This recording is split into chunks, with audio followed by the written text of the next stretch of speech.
নমস্কার সবাইকে, ওয়ান্ডার মহুয়ার নতুন একটি ভিডিওতে সকলকে স্বাগত। আজকে শুক্রবার আর এখন সকাল 9:15।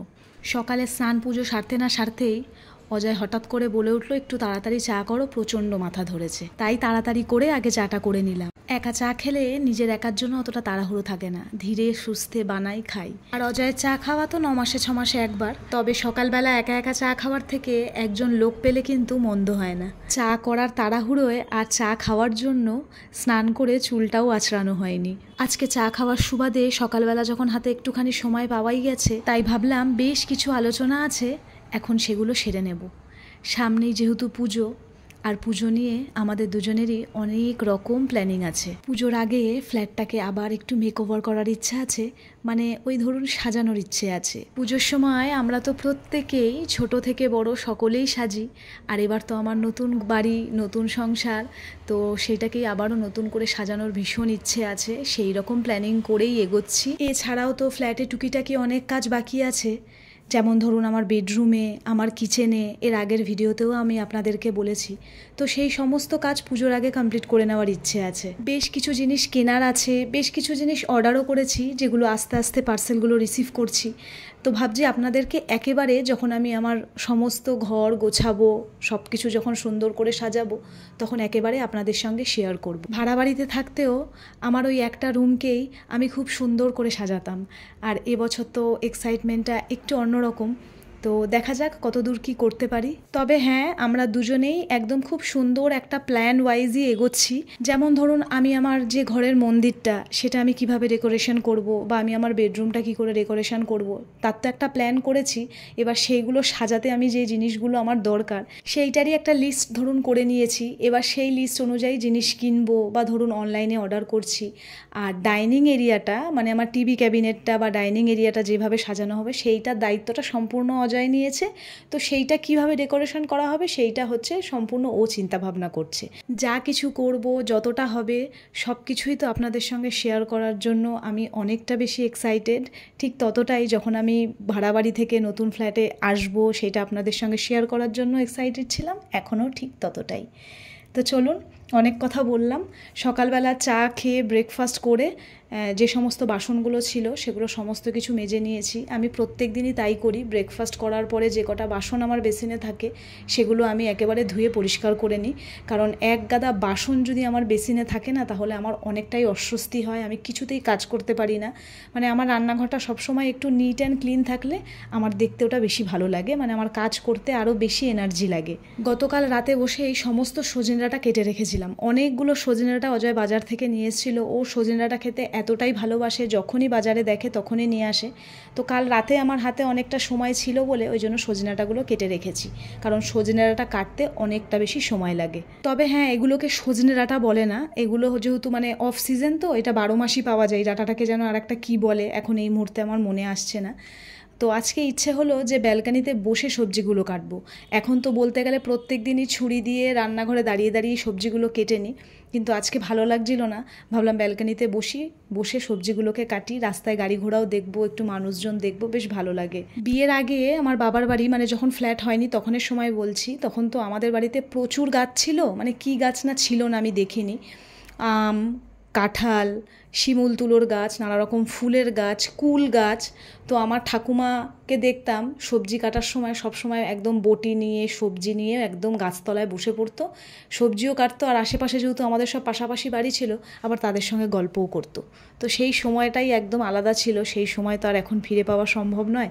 তো আজকে ওই পুরনো কথা মনে করেই ভাবলাম একটু ব্যালকানিতে বসে সবজি কাটি। আর বটি দিয়ে না সবজি না কাটতে কাটতে বটির ধারটাও যেন কেমন নষ্ট হয়ে গেছে, তাই ভাবছি একবার বটিটা একটু বাবাকে দেবো। আমার বাবা খুব সুন্দর বটি ধার করতে পারে। চলুন, সমস্ত সবজি কাটা হয়ে গেছে, এখন গিয়ে একদম খুব তাড়াতাড়ি করে রান্না করে নেব, কারণ আজকে আবার রান্না বান্না শেষ করে ডোডো স্কুল থেকে আসবে, খাওয়া দাওয়া করে আবার একটা জায়গায় যাব, মানে কাছাকাছি, খুব একটা দূরে নয়। তো আজকে রান্না করব হচ্ছে ওই সজনে ডাঁটা দিয়ে, কুমড়ো দিয়ে, আলু দিয়ে, আর ইলিশ মাছের তেল আছে বেশ খানিকটা, গতকাল ইলিশ মাছ এনেছিল, তেলটাকে আমি রেখে দিয়েছিলাম। সাধারণত তেল আনলে ওই গরম ভাতে একটু শুকনো লঙ্কা কালো জিরা দিয়ে ভেজে খেয়ে নেওয়া হয়, কিন্তু গতকাল আর খাইনি, তাই আজকে ওটা দিয়ে একটা সবজি বানাবো। আর ফ্রিজে অল্প একটু চিংড়ি মাছও আছে, সেটা দিয়ে পটল আলু দিয়ে একটা তরকারি করব। এই হচ্ছে আজকের মেনু। আপনারা অনেকেই আমার আগের ভিডিওতে আমাকে একটা প্রশ্ন করেছেন, এর উত্তর আমি তখনও দিয়েছিলাম। আবার রিসেন্ট আমার ভিডিওতে দু একজন আমাকে কমেন্ট করেছেন যে দিদিভাই তুমি কোথায় থাকো, তোমার ফ্ল্যাট কোথায়। আমি থাকি রাজারহাট নিউ টাউন থেকে আরেকটু এগিয়ে আসলে বাবলাতলাই আমার ফ্ল্যাট, আমার বাবার বাড়ি, আমার শ্বশুর বাড়ি সব একই জায়গায়। তুলি দেবনাথ বলে আমাকে আমার আগের ভিডিওতে কমেন্ট করেছে যে তোমার ভিডিও দেখতে দেখতে কখন যে শেষ হয়ে যায় বুঝতেই পারি না, মন মানে না, মনে হয় ভিডিওগুলো আরেকটু বড় হলে ভালো হতো। এই কথাটা বা এই প্রশ্নটা অনেকেরই যে আমার ভিডিও আরেকটু বড় হলে ভালো হতো, খুব তাড়াতাড়ি শেষ হয়ে যায়। কিন্তু বিশ্বাস করো আমি একটু বড় ভ্লগ দেওয়ারই চেষ্টা করি, কিন্তু কিভাবে যে আবার সেটা ছোট হয়ে যায় এডিটিং করতে করতে আমি বুঝতেই পারি না। তবে হ্যাঁ, চেষ্টা করব আরেকটু বড় ভ্লগ দেওয়ার। আমার ভিডিওগুলোও যে আপনারা দেখেন, আপনাদের দেখতে ভালো লাগে, আপনারা আমাকে এত সুন্দর সুন্দর কমেন্ট করেন, এইটাই আমার কাছে অনেক বড় পাওনা। আমার প্রত্যেকটা ভিডিওতে আমি সবসময় যে কথাটা বলি এখনও সেইটাই বলবো, আমাকে এইভাবেই ভালোবাসা দেবেন এবং আমাকে সাপোর্ট করবেন। যাই হোক, কথা বলতে বলতে দেখুন আমি এখানে তরকারিতে একটু জল দিয়ে দিয়েছি, এইটা ফুটতে থাকুক, ততক্ষণে হাতের কাছে যে কটা কাজ আছে সেগুলোকে সেরে নেব। আজকে আমার এক কাকি, আমার খুব কাছের একজন, তার জীবনের আজকে একটা অনেক বড় দিন। তো সেইখানেই যাব। সকালবেলা বলছিলাম যে এক জায়গায় যাওয়ার আছে, তো এই জায়গার কথাই বলছিলাম। এই কাকি একটা বাড়ি কিনেছে, আজকে সেই বাড়ির গৃহপ্রবেশ। আজকে যেহেতু পূর্ণিমা লেগে যাচ্ছে, একটু বেলা করেই লাগবে। ঠাকুরমশাই আসবে বলল 5টা থেকে 5:30, তাই বিকেলবেলা যাব সেই পুজোতে অংশগ্রহণ করতে এবং কাকির এই সুন্দর মুহূর্তের সাক্ষী হতে। খুব আনন্দ লাগে জানেন তো, ভেতর থেকে যখন কোনো মানুষকে অনেক কঠোর পরিশ্রম করার পরে, যখন অনেকটা স্ট্রাগল করার পরে যখন সেই মানুষটাকে দাঁড়াতে দেখি বা জীবনে কোনো ভালো কিছু করতে দেখি, তখন বিশ্বাস করুন মন থেকে একটা আলাদাই আনন্দ আসে। এই কাকির সঙ্গে পরিচয় আমাদের অনেক বছর আগের। আমার বাবার বাড়ি যখন ফ্ল্যাটে হয়নি, পুরনো বাড়ি থাকতে, তখন তো আমার বাবার যেখানে ঘর ছিল সেগুলো তো ভাড়া দেওয়া হতো, তখন এই কাকা আর কাকি আমাদের বাড়িতে এসেছিল বাড়ি ভাড়া নিতে। তখন থেকেই মানুষগুলোর সঙ্গে সম্পর্ক তৈরি হয়ে এমন একটা জায়গায় এসে পৌঁছেছে যে এখন ওরা আমাদের পরিবারেরই একজন। তারপরে অনেক স্ট্রাগল করে আজকে এখানে ভাড়া, কালকে ওখানে ভাড়া বাড়িতে জল ঢুকে যাওয়া, নানা রকম সমস্যা ফেস করে আজকে ফাইনালি একটা নতুন জীবন বা একটা নতুন কিছু শুরু করতে তারা চলেছে।